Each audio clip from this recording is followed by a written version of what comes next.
Hello, my dear students. Welcome to our PE class. Are you doing fine right now? Well. Don't you worry because I will make yourself active for today. Don't you know that health is wealth? Of course, here in your MAPEH class, especially in your PE lesson, you will be taught how to value exercise and why exercise is very important to our body. Before we'll proceed to our lesson, let's have first our most essential learning competencies for our lesson today. Number 1. Undertakes physical activity and physical fitness assessments. Number 2. Sets goals based on assessment results. And now, let's assess if you are ready for participating in physical activities. I have here a preliminary questions to all of you. Number 1. Has your doctor ever said that you have a heart condition and that you should only do physical activity recommended by a doctor? Second, do you feel pain in your chest when you do physical activity? The third one is, in the past month, have you had chest pain when you were not doing physical activity?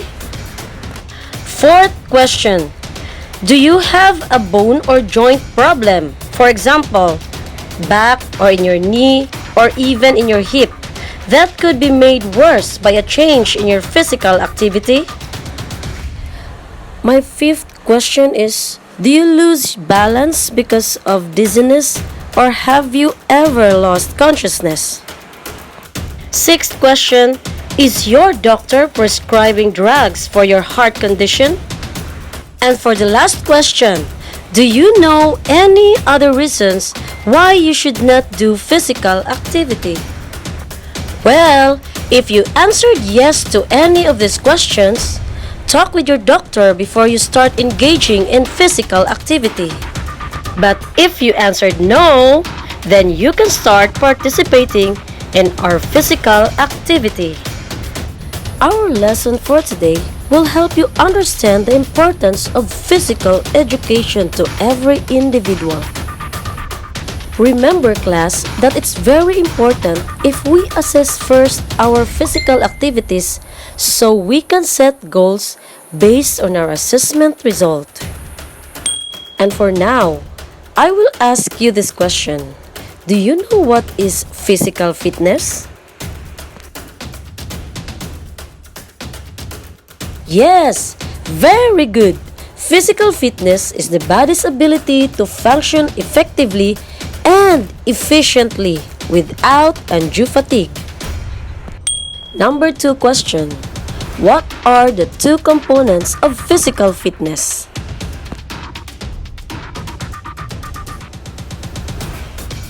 Great job! We have the HRF and the SRF. HRF means health-related fitness, while the SRF means skill-related fitness. So now, let's talk about physical fitness and its components.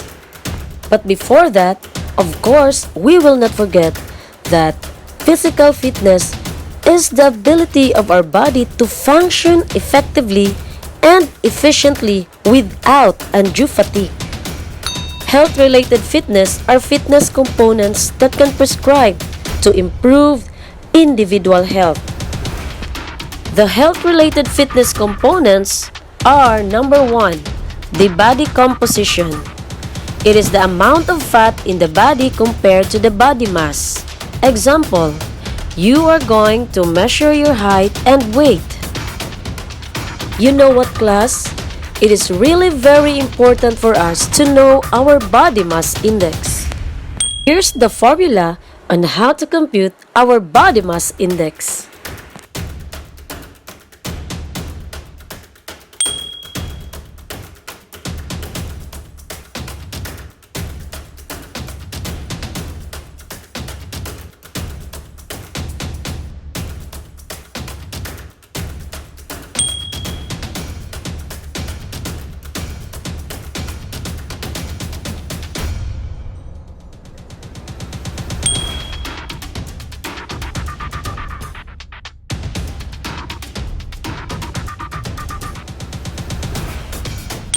Okay, you may now compute your body mass index if you know already your height and weight. But if you didn't know yet, you may do this activity any time of the week.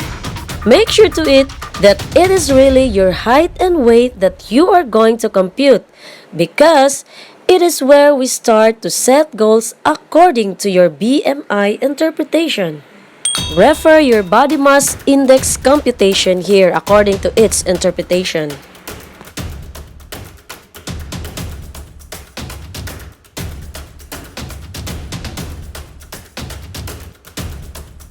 Use this template for your BMI computation.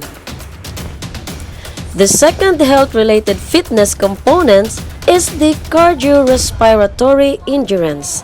It is the capacity of the vascular system, heart, and lungs to bring blood to the muscles during a partial or sustained physical activities. The examples are running, jogging, walking for a long period of time. Always remember that the cardiorespiratory endurance is the ability of the heart, lungs, and blood vessels to deliver oxygen to our body tissues without becoming overtired. To test your cardiovascular, all you need is to have a bench or a piece of furniture or a chair or something that you can step off not higher on your knee. And all you have to do is to step one leg and followed by the other leg, and also down followed by the other foot. Do this activity within 3 minutes.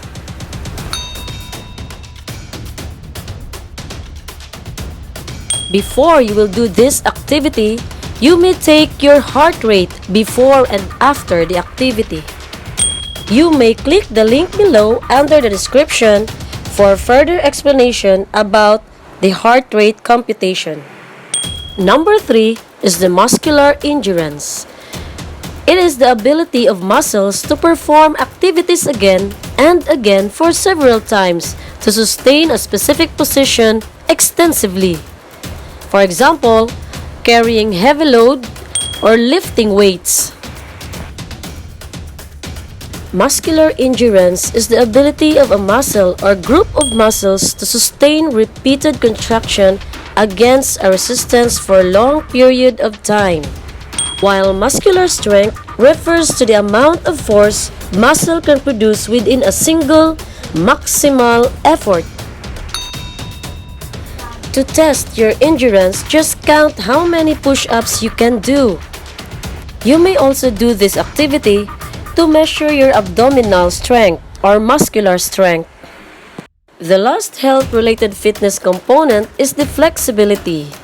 It is the ability of a joint to bend and strength when moving in a different motions. It is the ability of the joint to move beyond their normal range of motion. And this ends our health-related components activity. And so now, let's proceed to our skill-related fitness activities. Our first skill-related fitness component is the agility. It is the capacity of the player to begin, stop, and change direction. For example, doing obstacle course, dribbling a ball, and many more. The next skill-related fitness component is the balance. It is the ability to support position of his or her body, whether moving, running, jumping, or crossing. For example, standing on one leg, jumping and landing on balance beam. The third skill-related fitness component is the coordination. It is the ability to combine the different body movements properly and with grace. For example, circling, leg split, dancing, and many more. The next skill-related fitness component is the power.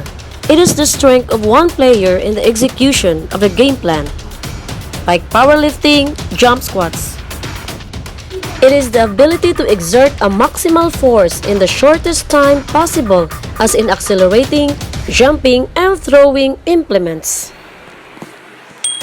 Our next skill-related fitness components is the reaction time. It is the ability to respond quickly to the stimulus as perceived by the five senses.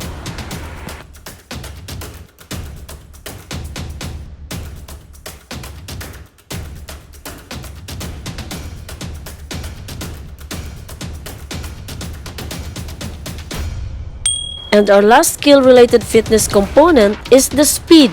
It is one's performance of an activity in a short time, like sprinting and running. Since we are done explaining about the physical fitness components, I want you to record your HRF and SRF result.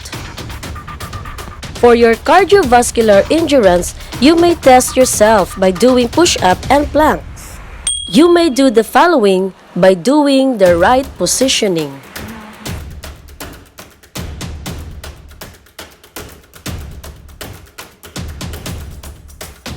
To test your cardiovascular endurance, you have to take your heart rate before and after the activity of the 3-minute step test.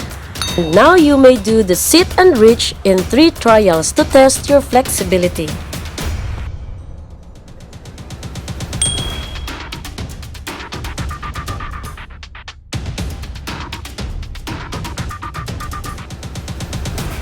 For your body mass index, you have to get your height and weight for the computation of your body mass index.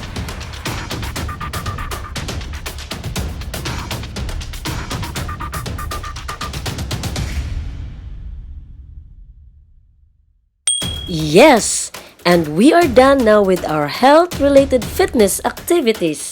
But before we'll start with our skill-related fitness activities, I want you to know that the benefits of physical fitness are: number 1, it strengthens the heart. Number 2, it helps keep arteries and veins clear. Number 3, it strengthens the lungs. Number 4, it reduces blood sugar levels. Number 5, it controls weight. Number 6, it strengthens bones. Number 7, it helps prevent cancer. And the last one, it regulates blood pressure. That is why physical fitness is very important. Now, I will ask you a question. What are the physical activities that you have done for today to help your body to be physically fit? Good if you have done some physical activities, and bad if you didn't do anything for yourself to be physically fit. Remember, health is wealth. Now, we will proceed to our skill-related fitness activities.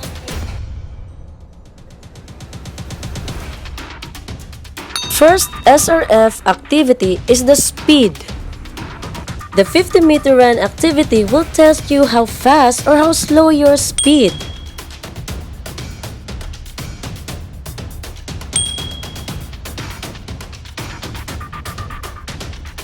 Second is the agility. The hexagon is an activity that will test you how quick or how slow you are in transferring from one place to another. One activity to test your leg power is the standing long jump, that you will do this in 3 trials.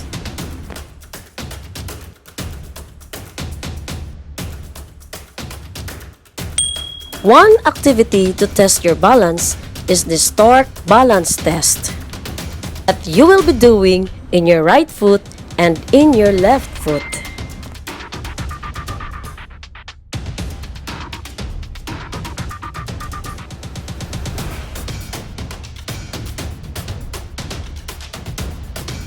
To test how fast or how slow we are in responding a situation, this stick drop test is one of the activity that will test our reaction time. Paper juggling is one of the primary activity that will test how good are we in coordinating the different parts of our body to put it into a smooth action That is pleasant to see.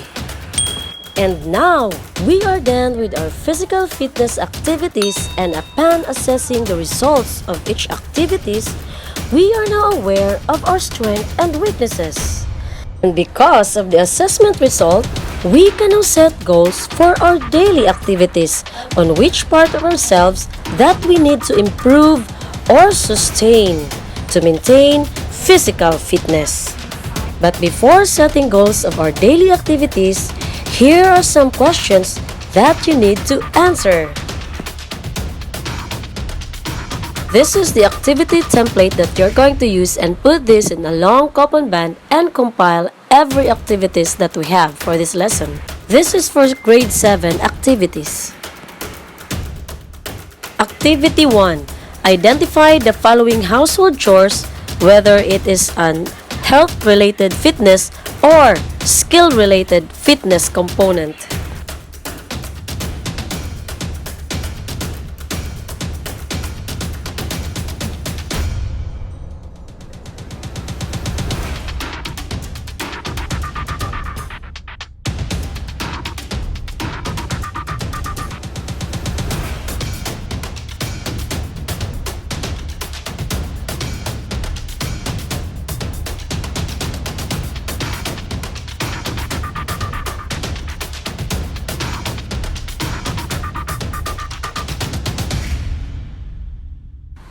And for grade 9 students, here's your questions.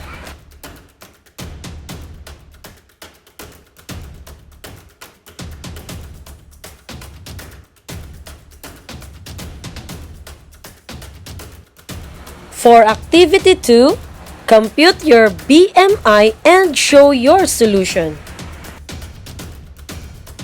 For your activity 3, do the static and dynamic exercises and familiarize the following warm-up exercises.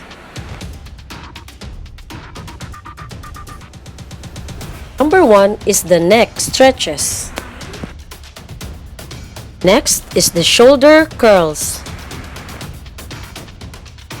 Another one is the arm stretches. Trunk stretches. Another one is the toe touch. Another one is the lunges. And the last one is the squats.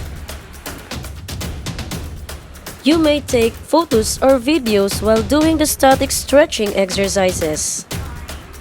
Let's proceed to the dynamic stretching exercises. Number 1 dynamic stretching exercise is jogging. Second is the high knees. Another one is the butt kicks. The fourth one is the side shuffles. Another one is the back pedal jump. The 7th dynamic stretching exercise is the cariokas. And the last one is the jumping jacks. Again, take photos or videos while doing these dynamic stretching exercises.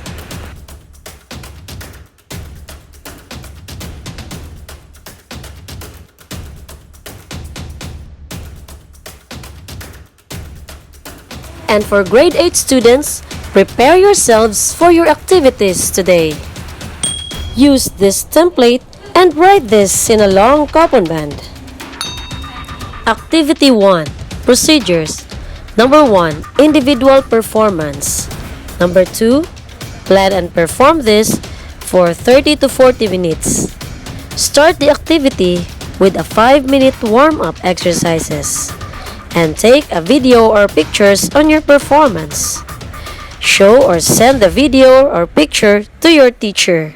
And the performance will be assessed by the following criteria: execution, 10%, fitness program, 15%, HRF exercises, 25%, a total of 50%.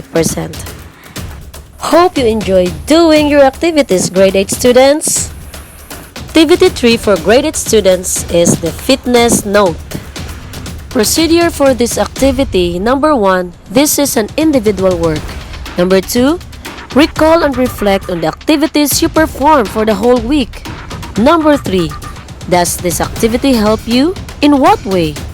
Number 4. Paste some picture of your physical fitness exercises. Number 5. Email outputs to your teacher. Number 6. The output will be assessed by the following criteria. Number 1. Creativity, 15 points. And number 2. Thoughts or sentence construction, 20 points. Hello my grade 10 students! Before we will proceed to our activity for this lesson, I will give you first our learning competency. Our learning competency assesses physical activity, exercise, and eating habits. And here's a short inputs about our lesson for today. Managing your lifestyle entails making modifications in your routine, especially in those aspects that elevate health risk. Food choice, physical activity, and eating habits are some of the aspects of your lifestyle that can be modified to improve it. This modification should be done gradually, like reducing the intake of fatty food, getting up to the reach for something instead of asking someone to get it for you, or walking faster and more often. The idea is that health risks to be reduced. Changes in your lifestyle should be made. Okay, grade 10 students, let's start now with our activity 1. If you don't have a module, you may use this template and compile this in preparation for submission. I will give you the procedures of our activity 1. First, using a concept map, write words associated with lifestyle. The next one is describe the given words that you have written inside the concept map. And the third one, define lifestyle. And for our activity 2, identify the different practices if this is healthy or unhealthy. And give some reasons why you think it's healthy or why you think it's unhealthy. Number 1, eating fruits daily. Number 2, eating in moderation. Number 3, skipping meals on the regular basis. Number 4, consuming sweets uncontrollably. Number 5, substituting water for ice. Number 6, eating meat products moderately. Number 7, choosing to eat home-cooked meals rather than buying fast food items. Number 8, minimizing of intake of deep-fried food. Number 9, leaving out vegetables when eating sinigang. Number 10, drinking beverages like soft drinks as the first option. Yes, we are done now with the activity 2, identifying healthy to unhealthy practices. Now let's proceed to activity 3. With given example here, compute your own body mass index. And our activity 4 is the daily food log. Here's the template of your daily food log. And for our activity 5, we have the monthly physical activity log. That ends our lesson for today. Hope you learned a lot from our lesson today and that you learn how to value physical activities for you to be physically fit. Bye-bye to all grade 7, 8, 9, and 10 students.